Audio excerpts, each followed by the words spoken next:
أعوذ بالله من الشيطان الرجيم. بسم الله الرحمن الرحيم. السلام عليكم ورحمة الله تعالى وبركاته. الحمد لله رب العالمين، والصلاة والسلام على أشرف الأنبياء والمرسلين سيدنا محمد وعلى آله وأصحابه أجمعين. قال رب اشرح لي صدري ويسر لي أمري واحلل عقدة من لساني يفقه قولي. سبحانك لا علم لنا إلا ما علمتنا إنك أنت العليم الحكيم. لا حول ولا قوة إلا بالله العلي العظيم. أما بعد، أشهد أن لا إله إلا الله وحده لا شريك له، وأشهد أن سيدنا محمدا عبده ورسوله. اللهم صل وسلم على نبينا محمد وعلى آله وأصحابه ومن دعا بدعوته ومن استنى بسنته ومن جاهد بجهاده إلى يوم الدين. رب اشرح لي صدري ويسر لي أمري واحلل عقدة من لساني يفقه قولي.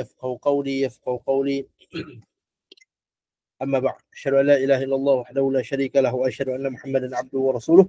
اللهم صل وسلم على نبينا محمد وعلى آله وأصحابه ومن استنى بسنته ومن جاهد بجهاده إلى يوم الدين. Alhamdulillah, pertama dan selamanya marilah kita memanjatkan syukur pada Allah Subhanahu Wa Taala kerana dapat lagi kita sama-sama pada majlis ilmu yang seterusnya di dalam kita membahaskan kitab Tazkiratus Sami' wal Mutakallim, di mana kitab ini membahaskan seperti mana kita sebut pada pengajian-pengajian yang lalu, ia membahaskan kepada kita tentang cerita-cerita berkaitan dengan adab-adab sebagai seorang Islam. Bagaimanakah caranya untuk kita beradab sebagai seorang yang berilmu dan sebagai seorang yang menuntut ilmu. Sebab itu nama kitabnya Tazkiratus Sami' wal Mutakallim. Tazkirah, peringatan. Sami' pendengar, yakni orang belajar dia mendengar. Wal Mutakallim, dan yang bercakap, orang yang bercakap. Jadi mudah-mudahan pengajian kita dapat menambahkan lagi ilmu-ilmu tentang cara-cara untuk kita beradab sebagai seorang penuntut ilmu dan sebagai seorang pengajar ilmu, mudah-mudahan insya-Allah. Jadi hari ini kita sambung lagi. Kita berhenti hari itu setakat hadis yang menceritakan tentang kelebihan-kelebihan ilmu, kelebihan-kelebihan orang yang berilmu dan kelebihan mereka-mereka yang menuntut ilmu. Kita berhenti pada hadis yang keempat ke ketiga. Hadis yang keempat. Hadis yang panjang. Jadi kita tengok balik. Kita dah membahaskan bahawasanya Nabi SAW ceritakan antara kelebihan ilmu ini iaitu ia merupakan salah satu jalan untuk ke syurga. Di antara salah satu jalan untuk menuju ke syurga Allah Subhanahu Wa Taala. Iaitu apa dia? Jalan ilmu. Yang keduanya ialah bagaimana Nabi SAW menceritakan kepada kita daripada hadis ini, iaitu mereka-mereka yang berilmu, mereka-mereka yang menuntut ilmu, para malaikat ini mengembangkan sayapnya, memayungi mereka-mereka yang menuntut ilmu. Memayungi sayap mereka kepada penuntut ilmu. Kenapa? Kerana redha terhadap perbuatan penuntut ilmu tersebut. Yang ni yang kita cerita pada minggu lepas. Jadi saya nak tekankan lagi betapa istimewanya kedudukan yang disebutkan sebagai mereka yang penuntut ilmu ini. Pertamanya cerita tentang bagaimana kita mendapat istighfar daripada malaikat. Itulah satu kelebihan lah. Malaikat yang kita cerita bagaimana dia adalah satu makhluk Allah Subhanahu Wa Taala yang sangat istimewa. yang saleh dengan Allah Subhanahu wa taala, la ya'suna Allah ma amarahum wa yaf'aluna ma tu'marun. Sedikit pun tak pernah ingkar melawan cakap Allah Subhanahu wa taala, dan apa saja yang Allah Subhanahu wa taala perintahkan mereka akan buat. Ini malaikat. Jadi kedudukan malaikat itu sendiri merupakan satu kedudukan yang mulia dah. Satu kedudukan yang mulia. Kemudian kita nak cerita pula bagaimana malaikat ini bukan seorang. Bukan satu je malaikat ini. Malaikat ni ramai. Makhluk Allah Subhanahu wa taala yang sangat ramai. Yang kita hafal waktu kelas fardu ain, waktu sekolah rendah mula 10 saja. Yang wajib kita ketahui. Tetapi sebenarnya malaikat ini ada berjuta-juta malaikat di sisi Allah Subhanahu wa taala. Mungkin bilion, mungkin trilion malaikat di sisi Allah Subhanahu wa taala. Ni kita kena tahu ni. Dalilnya kita tengok cerita ataupun hadis Nabi SAW ketika mana Nabi SAW Isra' Mi'raj. Nabi Isra' Mi'raj tu kan? Kan Nabi SAW cerita macam mana Nabi SAW Isra' Mi'raj, di mana ketika mana Nabi SAW dimi'rajkan, naik ke langit.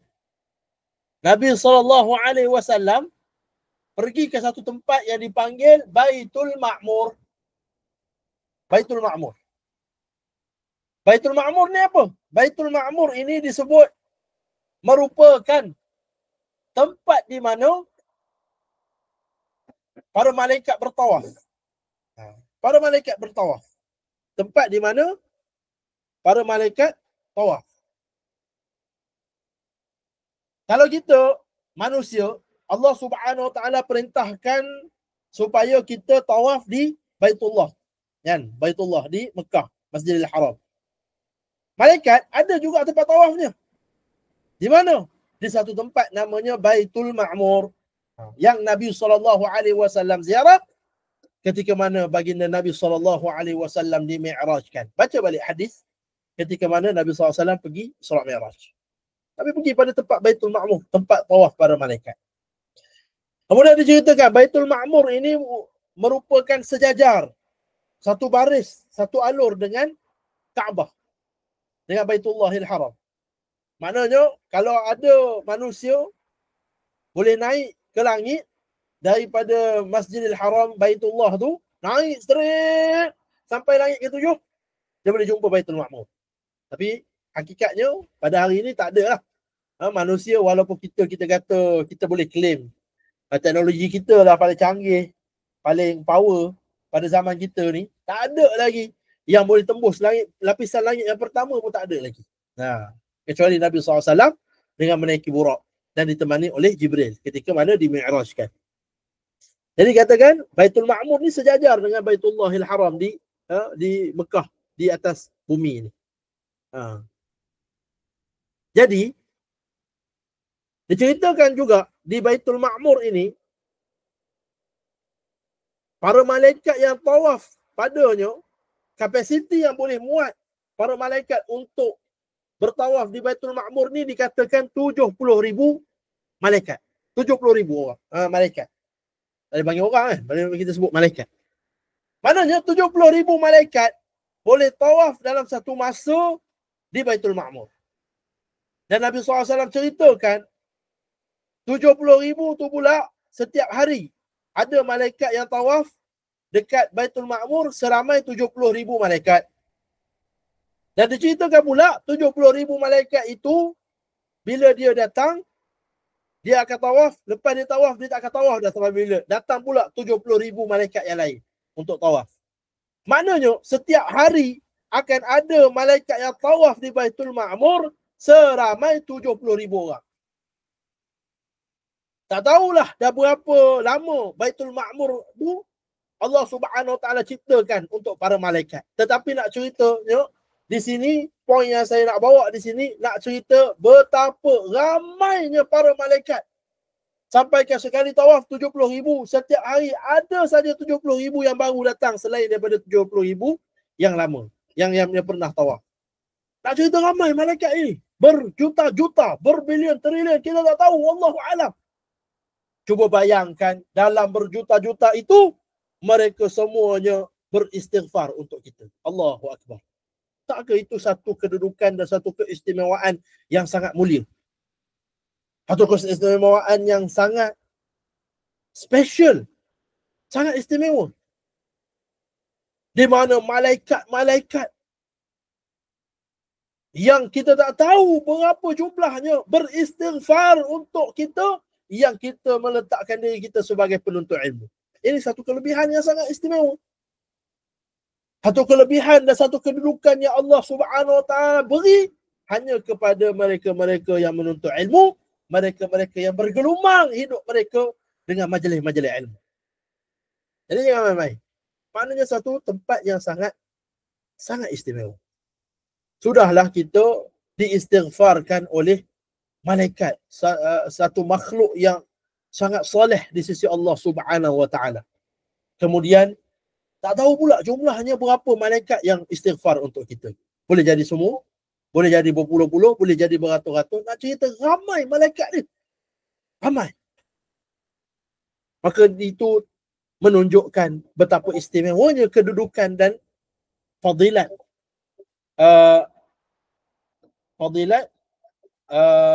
penuntut ilmu. Fadilat mereka-mereka yang menuntut ilmu. Jadi seterusnya dalam hadis ini Nabi SAW beritahu pun lagi. Bukan setakat malaikat, akan tetapi wa innal alam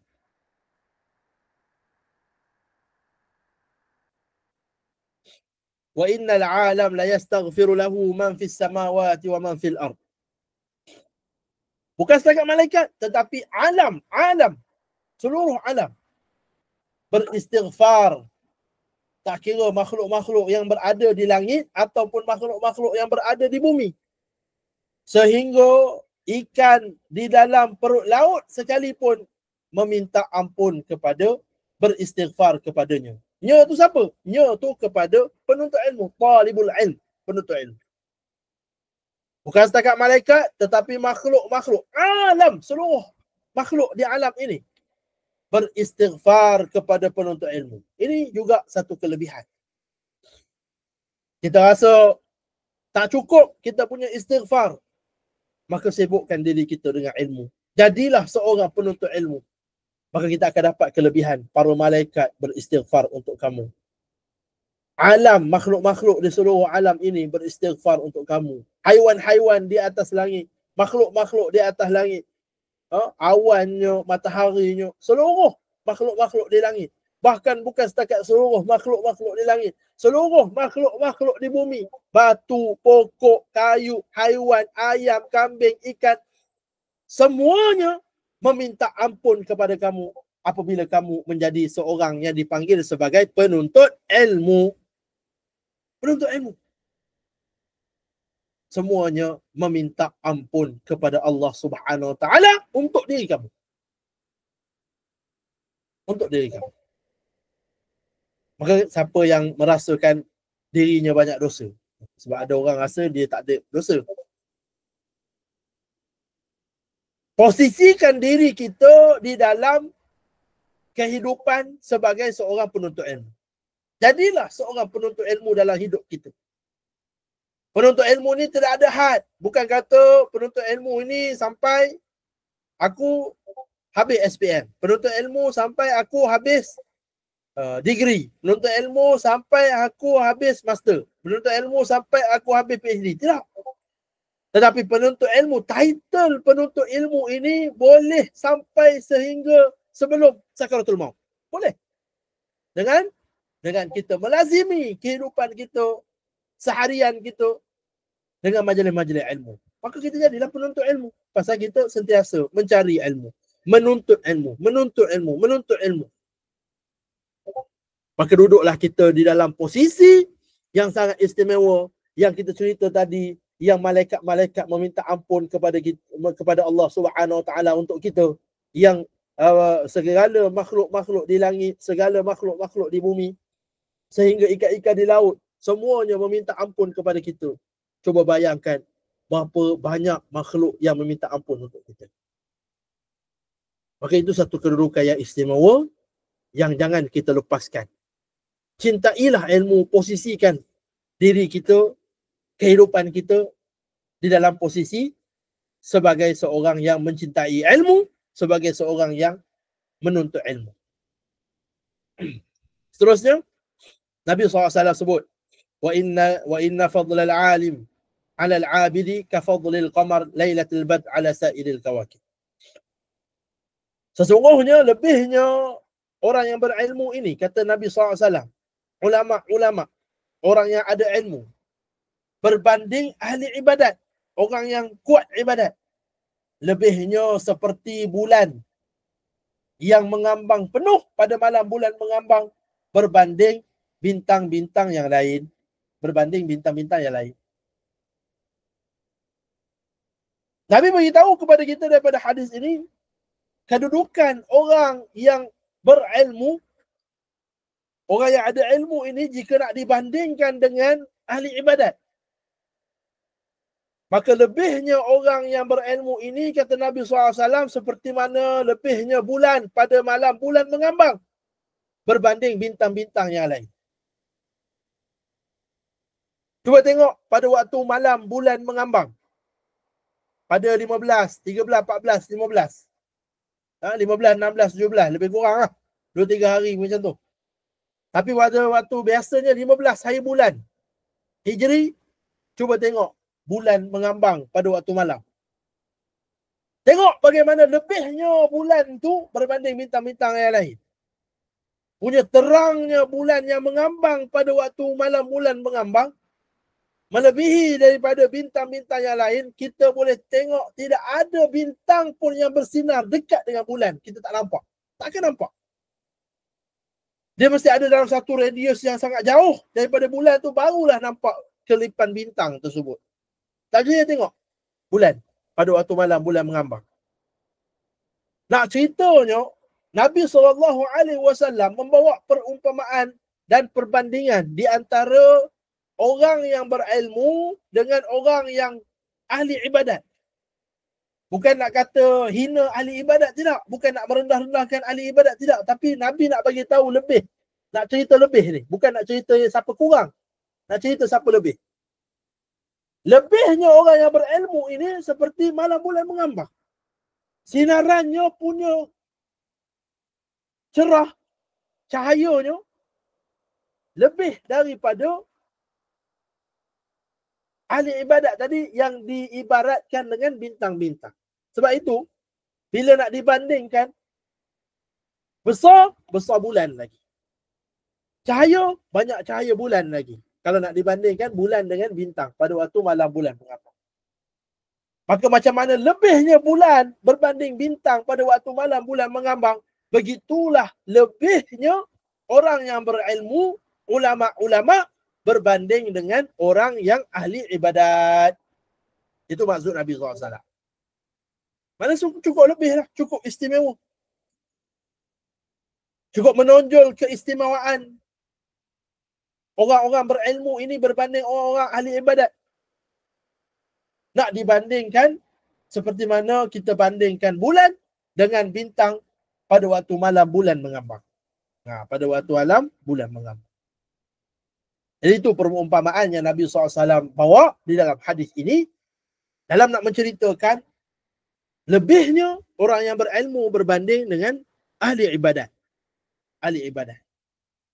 Satu perumpamaan yang menarik kerana orang yang berilmu ni kita tahu bila orang tu dia ada ilmu, dia akan mengajar ilmu dia.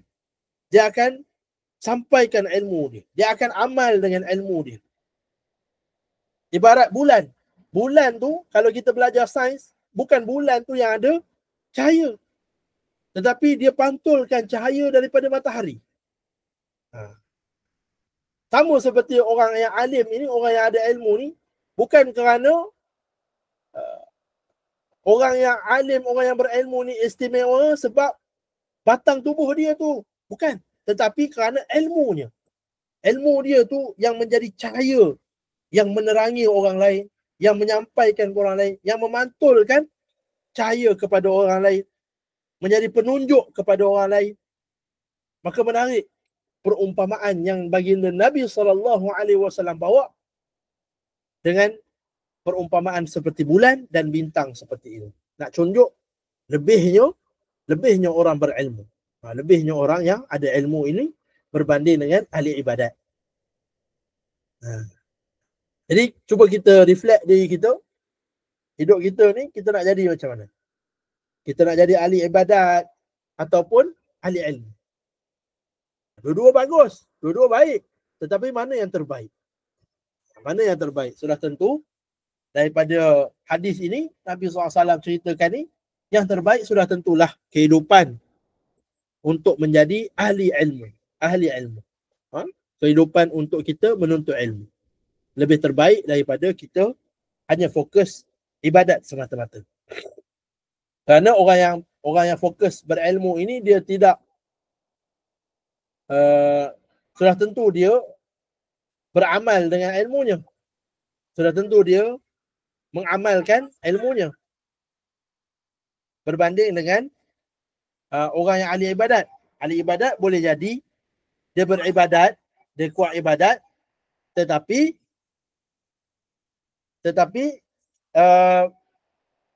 dia beribadat tanpa ilmu. Tanpa ilmu boleh jadi.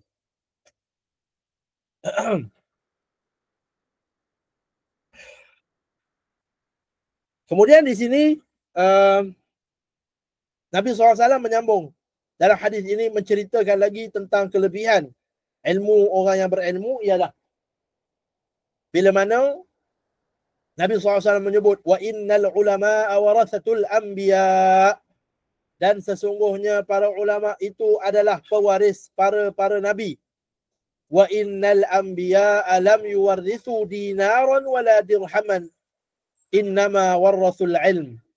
Sesungguhnya ulama-ulama itu para nabi itu tidaklah mewarisi sebarang dinar mahupun dirham, akan tetapi ulama-ulama mewarisi ilmu. Ini kelebihan yang seterusnya yang Nabi SAW bagi tahu kepada kita kedudukan orang-orang yang berilmu, dan yang disebut di sini ialah ulama, orang yang berilmu. Kata Nabi SAW, sesungguhnya ulama-ulama ini, orang-orang yang berilmu ini, kata Nabi SAW, adalah pewaris para Nabi. Apa maksud pewaris para Nabi? Maksudnya dia mewarisi sesuatu daripada Nabi SAW. Waris ini maksudnya bila ada seseorang meninggal, dia tinggalkan sesuatu kepada ahli yang layak untuk mewarisi harta tersebut.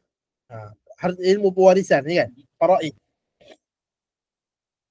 Ilmu pewarisan dan faraid ini kita biasa fahamnya ialah bila mana ada seseorang itu meninggal, bila dia tinggalkan dunia ini, dia akan tinggalkan satu harta. Sejumlah harta untuk dibagi-bagikan kepada ahli-ahli waris yang layak. Ahli-ahli waris yang layak. Ada yang layak, ada yang tak layak.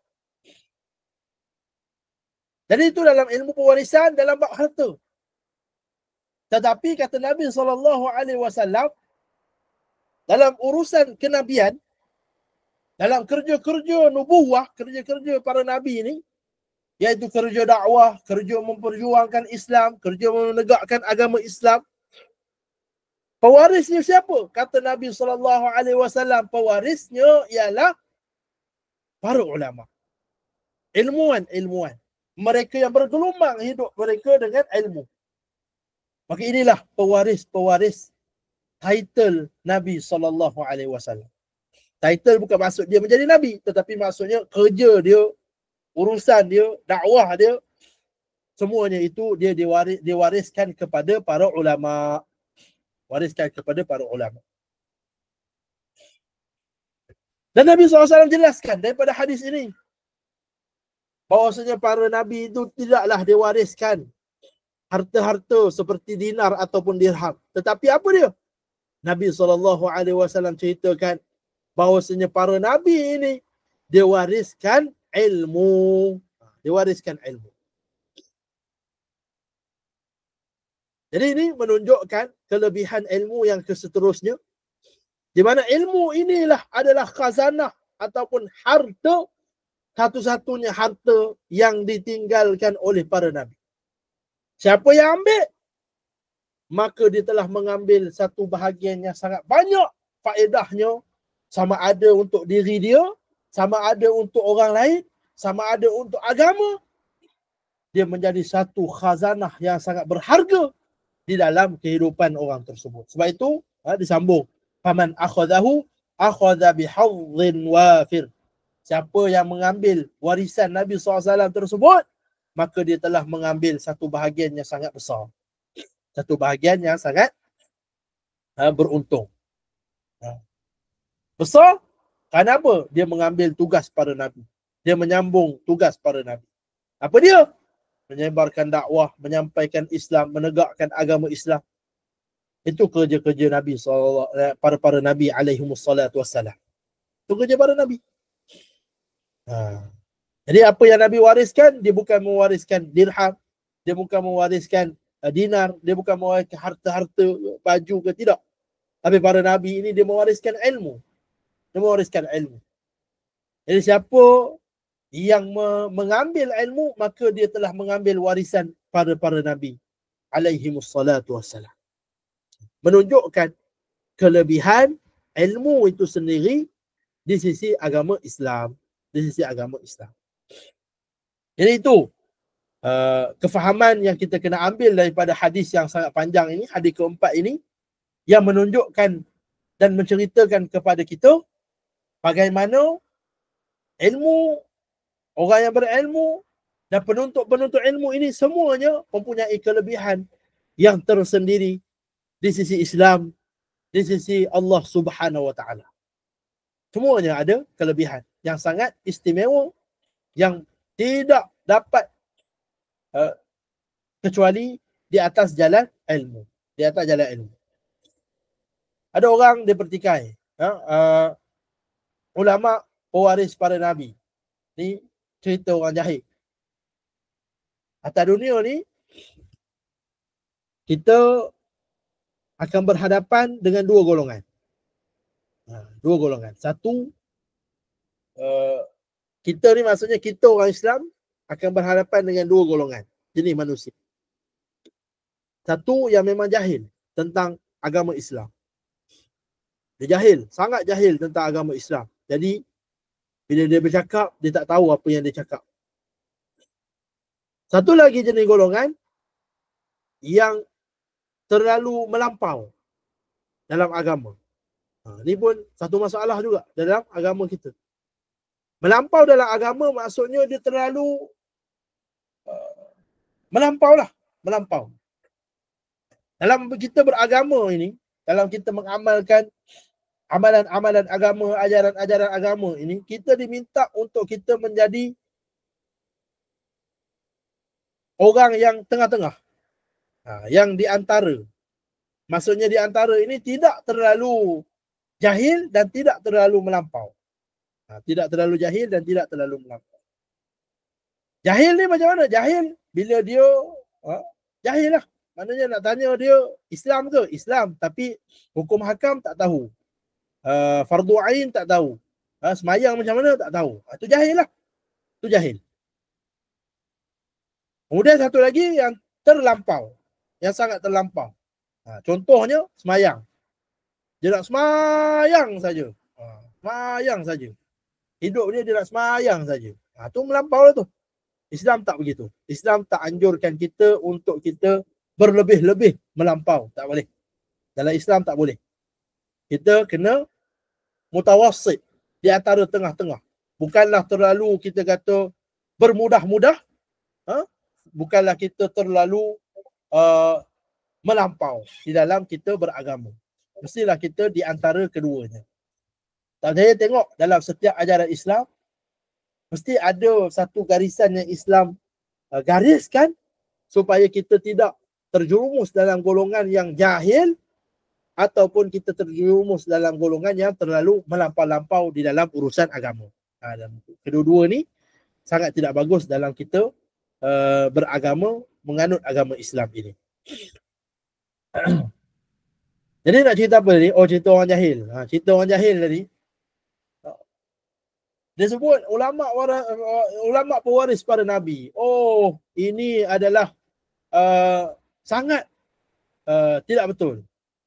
Dia nak bangkang. Dia pula nak bangkang. Sedangkan ulama pewaris Nabi ni ialah hadis Nabi. Nabi yang beritahu. Nabi yang beritahu sendiri siapa pewarisnya. Dah kamu siapa nak bangkang pula? Kan? Keluar sampai post video. Dia post video cerita dia nak bangkang tajuk khutbah Jabatan Agama Negeri Pahang. Dia kata apalah Jabatan Agama Negeri Pahang nak suruh orang taksub, nak suruh orang menyembah ulama, nak suruh, oh sedap dia cakap. Dia kata tajuk ni pun ulama pewaris Nabi, this is so wrong, dia kata. Nampak? Itu jahil lah. Jahil. Dia tak tahu ke itu diambil daripada hadis Nabi yang kita belajar ni.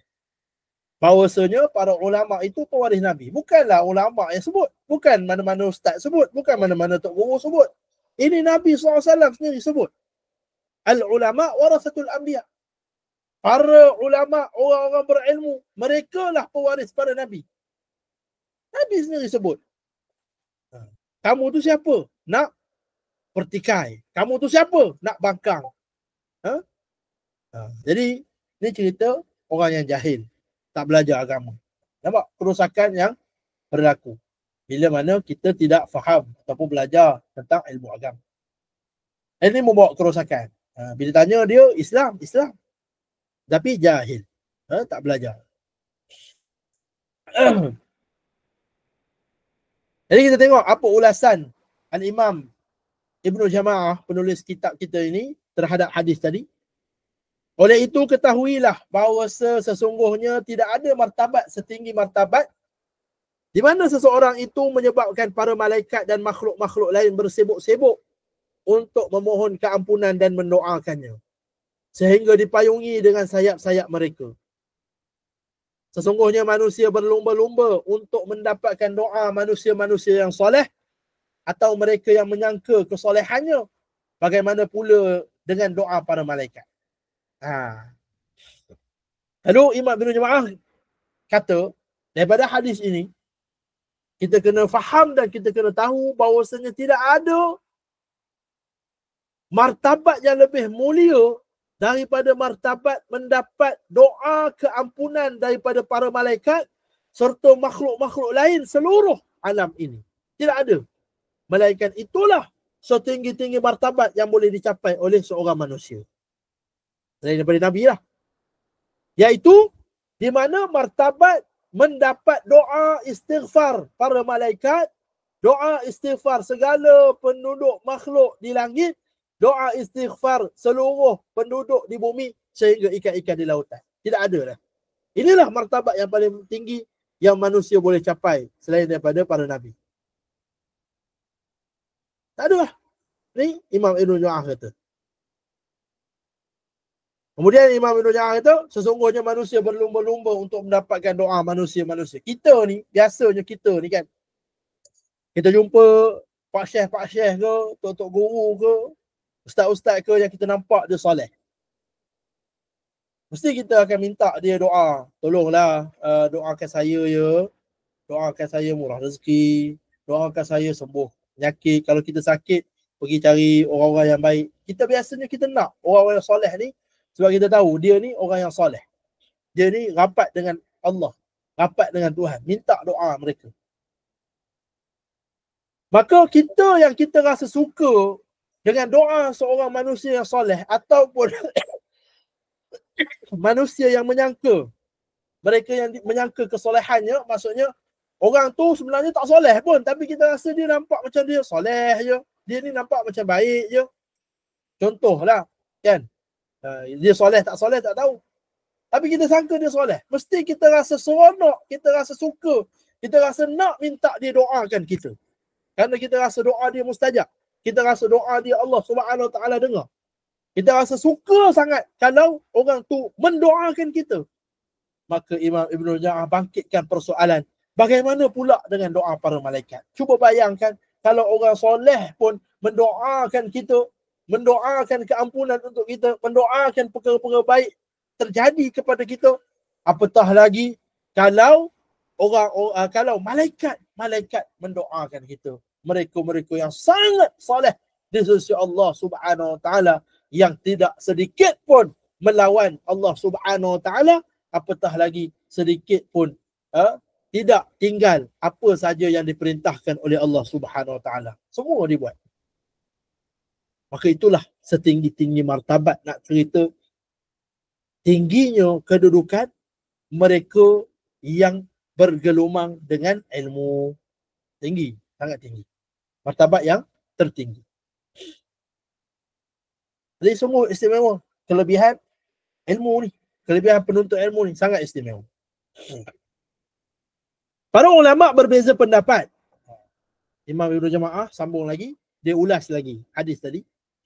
Para ulama berbeza pendapat pada makna para malaikat meletakkan sayapnya seperti yang disebut di dalam hadis. Ulama berbeza pendapat. Apa yang dimaksudkan?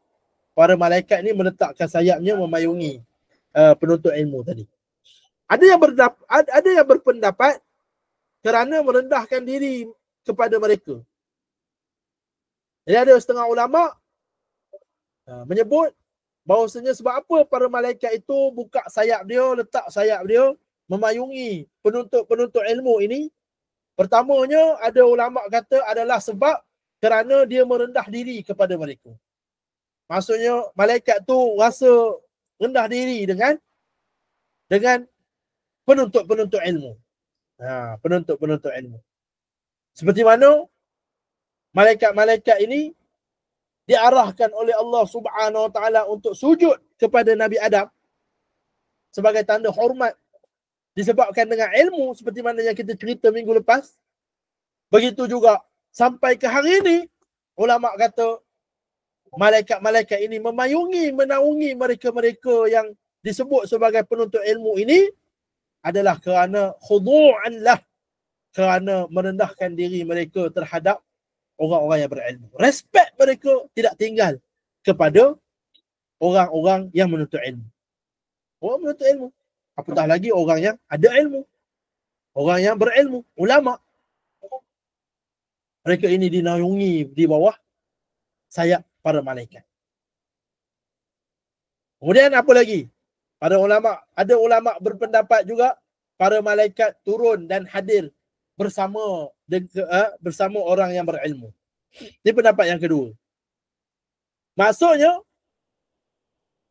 para malaikat meletakkan sayapnya di dalam hadis tadi, ada ulama kata maksudnya ialah malaikat-malaikat itu turun dan hadir bersama-sama dengan orang yang berilmu. Maknanya orang yang penuntut ilmu, orang yang berilmu ini, malaikat-malaikat hadir bersama dia, duduk dengan dia. Ni pendapat para ulama. Kelebihan orang yang berilmu. Yang ketiga, ulama berpendapat bahawasanya sebagai tanda hormat dan membesarkan orang yang berilmu. Ini lebih kurang yang pertama. Cuma al-khudu' lah, merendahkan diri, dia macam rasa rendah diri. Yang kedua ni dia lebih kepada hormat, sebagai tanda hormat dan dia membesarkan orang yang berilmu.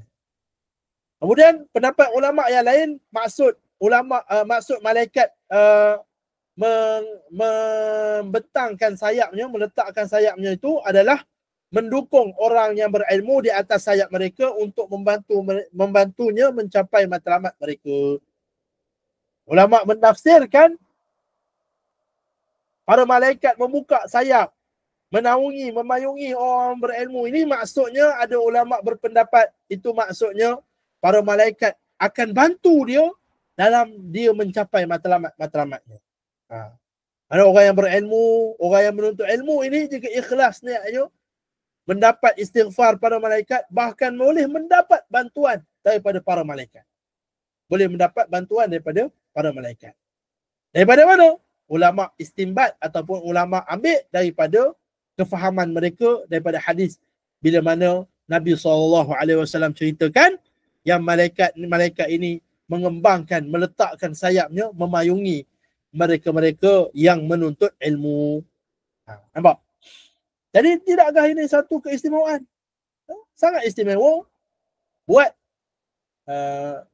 mereka-mereka yang menuntut ilmu dan mereka-mereka yang berilmu. Ada kedudukan. Jadi tak pelik lah.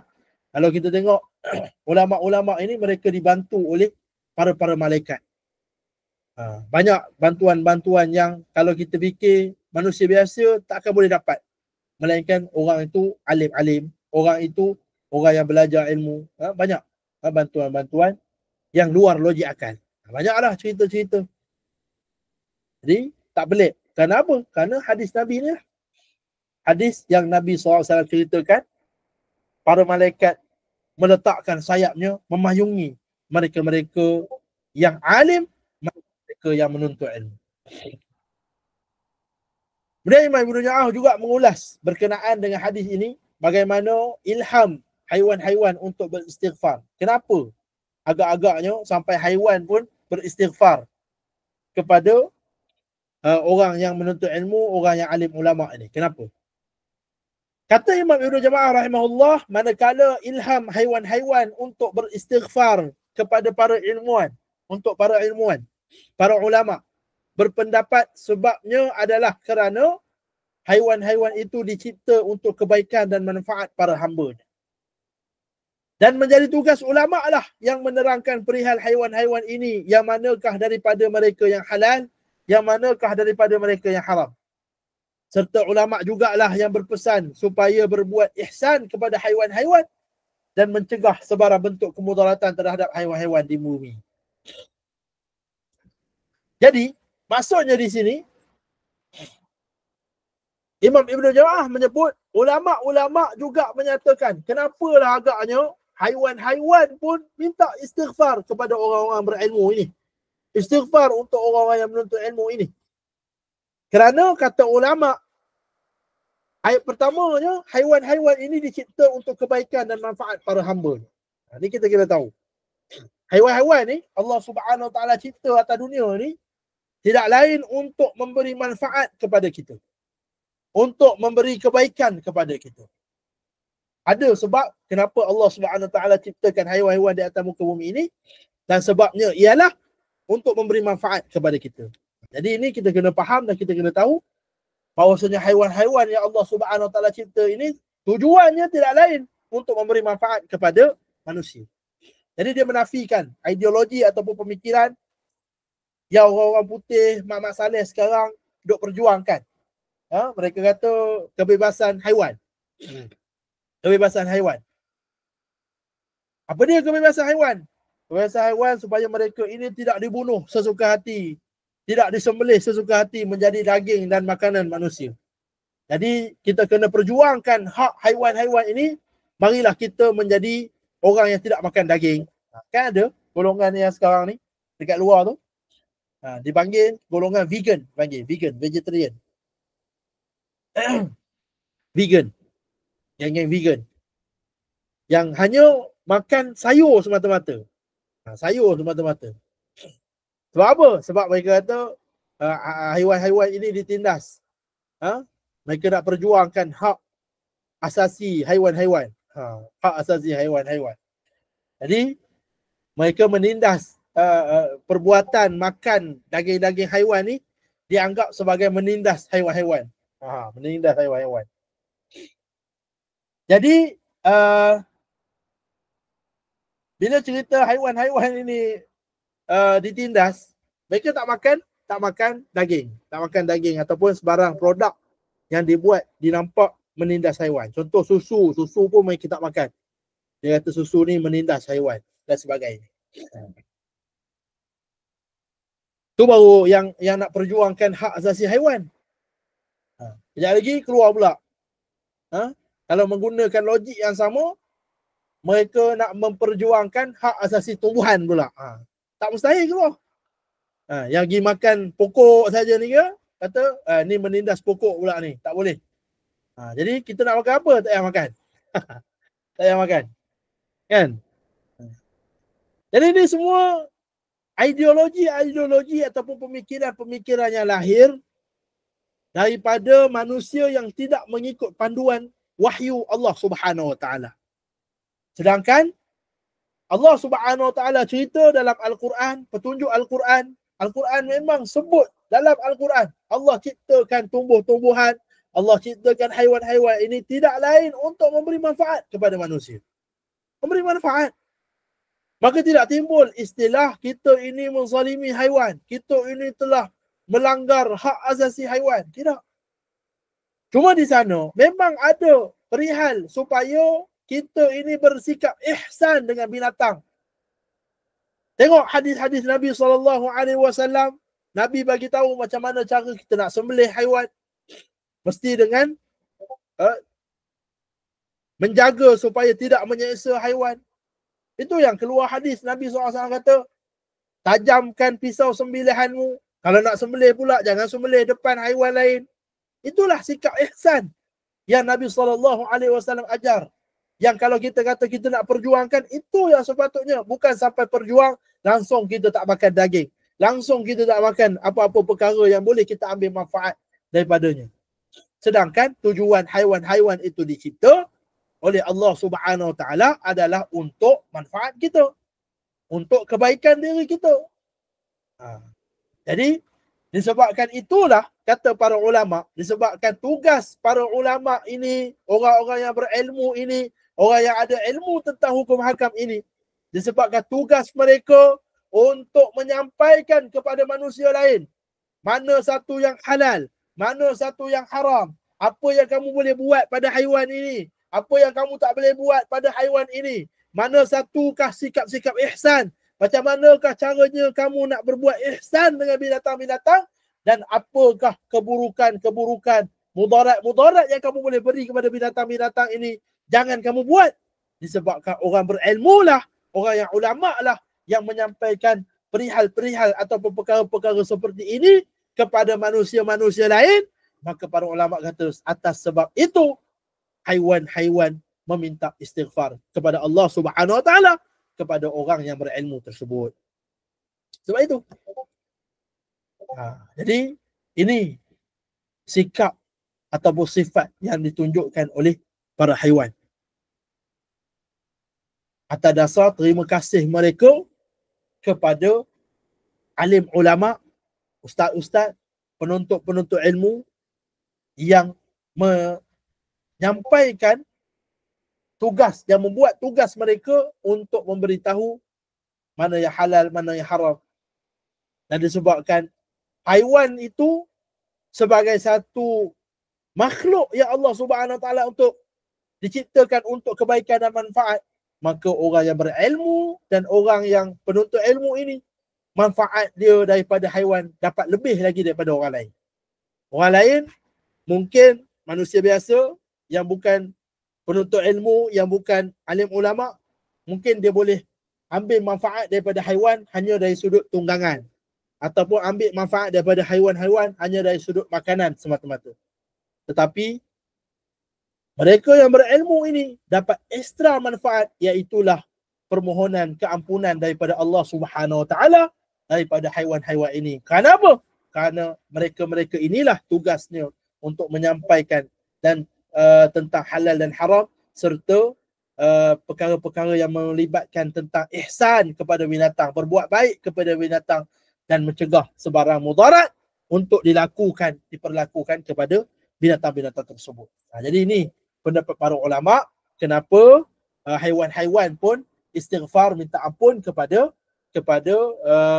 Allah Subhanahu Wa Taala untuk orang-orang yang berilmu ataupun penuntut-penuntut ilmu. Jadi habislah perbahasan kita terhadap hadis yang keempat ini, hadis yang agak panjang tetapi cukup membawa dan merangkumi kelebihan-kelebihan ilmu dan kelebihan-kelebihan alim ulama seperti mana yang disampaikan oleh Nabi SAW daripada hadis ini.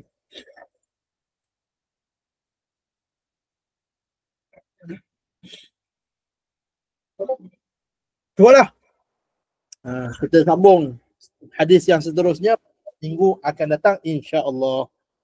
Jadi saya rasa cukuplah setakat itu. Kita buka soalan kalau ada yang kurang jelas ataupun tidak faham daripada apa yang telah disampaikan tadi.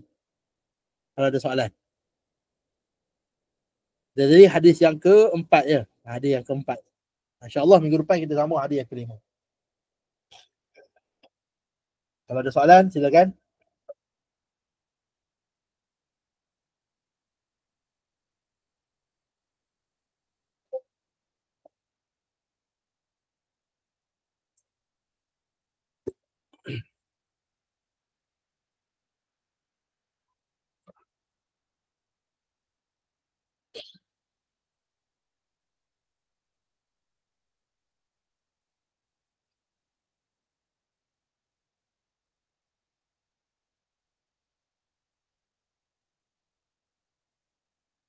Okey. Tak ada. Cukuplah setakat itu. Mudah-mudahan perkongsian yang kita dapat pada pagi yang berbahagia ini dapat kita sama-sama mengambil manfaat sekaligus menyuntik semangat dan ketakwaan kita kepada Allah Subhanahu Wa Taala serta semangat cintakan ilmu. Mudah-mudahan kita lebih bersemangat untuk menjadikan hidup kita ini penuh di atas jalan-jalan ilmu sekaligus dapat menggolongkan diri kita, menempatkan diri kita, memposisikan diri kita di tempat mereka-mereka yang mendapat kelebihan daripada ilmu-ilmu seperti mana hadis-hadis dan ayat Al-Quran yang kita baca sebelum-sebelum daripada ini. Mudah-mudahan insya-Allah. Jadi lazimkanlah, pilihlah kehidupan yang membudayakan ilmu sebagai hidup kita. Sekarang nak menuntut ilmu ni tak susah. Daripada rumah pun boleh. Dalam kereta pun boleh. Buka YouTube tu saja. Macam-macam. Ustaz boleh bagi kuliah yang telah ada bagi kuliah. Ustazah yang ada bagi tak suka ustaz, boleh tengok ustazah. Kan? Jadi sekarang nak cari ilmu tu cukup. Nak membudayakan hidup kita dengan ilmu cukup. Banyak dan luas ruangnya. Cuma nak ataupun tak nak saja. Mudah-mudahan Allah Subhanahu Wa Taala beri kita kekuatan serta tempatkan kita di kalangan mereka-mereka yang mendapat kelebihan-kelebihan yang kita bacakan tadi. Dan mudah-mudahan Allah Subhanahu Wa Taala pelihara dan pandu hidup kita ke arah jalan hidup yang terbaik sebelum kita bertemu menghadap Allah Subhanahu Wa Taala di hari akhirat kelak insya-Allah. Jadi cukuplah setakat itu. Qul qawli hadza wa astaghfirullah li wa lakum. Subhanakallahumma wa bihamdika nashhadu an la ilaha illa anta wa nastaghfiruka wa natubu ilaik. A'udzu billahi minasyaitonir rajim. Bismillahirrahmanirrahim. Alhamdulillahi rabbil alamin. Wassalatu wassalamu ala asyrafil anbiya'i wal mursalin nabiyina Muhammad wa ala alihi wa ashabihi ajma'in. Allahumma ighfir lana dhunubana wa walidina warhamhum kama rabbawna shighara. Allahumma khtim lana bihusnil khatimah wa la takhtim alaina ya Allah bisu'il khatimah. Allahumma إنا نسألك علما نافعا ورزقا طيبا وعملا متقبلا اللهم اجعلنا ممن يستمعون القول فيتبعون أحسنه. Ya Allah, ya Tuhan kami, jadikanlah kami di kalangan mereka yang mendengar sebarang percakapan, sebarang kata-kata dan kami mengambil yang terbaik daripadanya untuk kami amalkan. Allahumma akfina bihalalika an haramik wa aghnina bifadlika amman siwak. Allahumma ربنا هب لنا من أزواجنا وذريتنا قرة أعين واجعلنا للمتقين إماما. ربنا آتنا في الدنيا حسنة وفي الآخرة حسنة وقنا عذاب النار. صلى الله على نبينا محمد وعلى آله وصحبه وسلم. Walhamdulillah Rabbil Alamin. Terima kasih semua yang hadir pada pagi ini. InsyaAllah berjumpa kita pada minggu hadapan. Qul qawli hadza astaghfirullah li wa lakum. Mari sama-sama kita membaca dan tutup majlis kita ini dengan suratul Asr. A'udzubillahi minasyaitonir rajim. Bismillahirrahmanirrahim. والعصر إن الإنسان لفي خسر إلا الذين آمنوا وعملوا الصالحات وتواصوا بالحق وتواصوا بالصبر. السلام عليكم ورحمة الله تعالى وبركاته. Terima kasih Ustaz. Terima kasih Ustaz.